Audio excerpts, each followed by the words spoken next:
गुरु प्यारी साध संगत जी, बड़े प्यार से कहिए जी, धन्य निरंकार जी। आशा करते हैं कि आप सभी संत महापुरुष सतगुरु माता जी के असीम कृपा से जहाँ भी होंगे सेवा सिमरन और सत्संग करते हुए सतगुरु के चरणों से जुड़ करके स्वस्थ होंगे, प्रसन्न होंगे। साध संगत जी, कबीर जी ने लिखा है कि चींटी के पग नूपुर बाजे। एक चींटी कितनी छोटी होती है, अगर उसके पैरों में भी घुंघरू बांध दें तो उसकी आवाज़ को भी भगवान सुनते हैं। यदि आपको लगता है कि आपकी पुकार भगवान नहीं सुन रहे हैं तो ये आपका भ्रम है, या आपने भगवान के स्वभाव को ही नहीं जाना। कभी प्रेम से उनको पुकारो तो सही, कभी उनकी याद में आंसू गिराओ तो सही, फिर एहसास होगा कि केवल भगवान ही तो है जो आपकी बात को सुनते हैं। एक भगवान के भक्त हुए, उन्होंने 20 साल तक लगातार पाठ किया। अंत में भगवान ने उनकी परीक्षा लेते हुए कहा, अरे भक्त, तू सोचता है कि मैं तेरे पाठ से खुश हूँ, तो ये तेरा भ्रम है। मैं तो तेरे पाठ से बिल्कुल भी प्रसन्न नहीं हुआ हूँ। जैसे ही भक्त ने सुना तो वो नाचने लगा और झूमने लगा। तब भगवान जी बोले, अरे मैंने कहा कि मैं तेरे पाठ करने से खुश नहीं हूँ और तू नाच रहा है।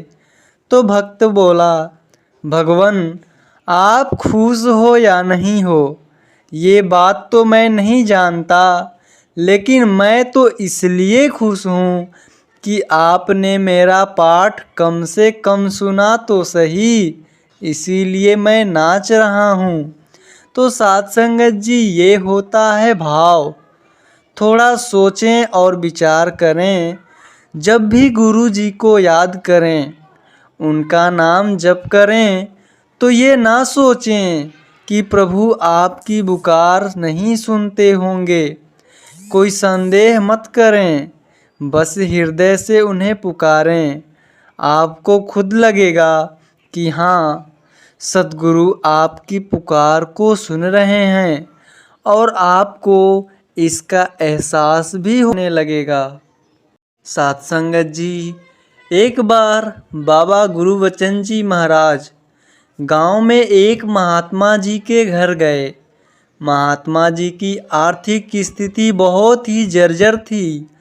थोड़ी सी ज़मीन थी, उसी में वे खेती करके अपना गुजारा मुश्किल से पार कर रहे थे। जब बाबा जी ने संतों की हालत को देखी तो कहे कि दातार कृपा करेंगे, आप इस बार धनिया बोना। पूरे खेत में संत ने बाबा जी की सम्मुख सहमति जता दी। पर बाबा जी के जाते ही उन्होंने सोचा, ये भी कोई फसल है, थोड़ी सी कोई सब्जी लेता है तो उसको भी फ्री में दे दिया जाता है। और उसने गुरु के आदेश को ना मानकर सारे खेत में आलू बो दिए। साध संगत जी, कुछ समय के बाद बाबा गुरुवचन सिंह जी महाराज ने महात्मा को संदेश भिजवाया कि बाबा जी याद कर रहे हैं। अब तो महात्मा के पैर के नीचे की ज़मीन खिसक गई, पर यहाँ भी अपनी चालाकी दिखाते हुए आलू की क्यारियों के सहारे सहारे धनिया बो दिया और बाबा जी से मिलने पहुँच गए। बाबा जी ने पूछा, धनिया बो दिया महात्मा? तो उस महापुरुष ने हाँ जी में उत्तर दिया और गांव आ गए। कुछ समय के बाद जब फसल तैयार हुई, आलू की कीमत बहुत ही कम निकली और जो धनिया महात्मा ने क्यारियों के सहारे बोया था वो बहुत अधिक महंगा बिका। पर अब तो पछताए क्या होगा जब चिड़िया चुग गई खेत। सद्गुरु ने भक्त की गरीबी दूर करने के लिए धनिया बोने की प्रेरणा दी, लेकिन यहाँ भी भक्त ने गुरु के आदेश में दखल अंदाजी कर दी और सतगुरु ने जो सोचा था उसको हासिल नहीं कर पाया।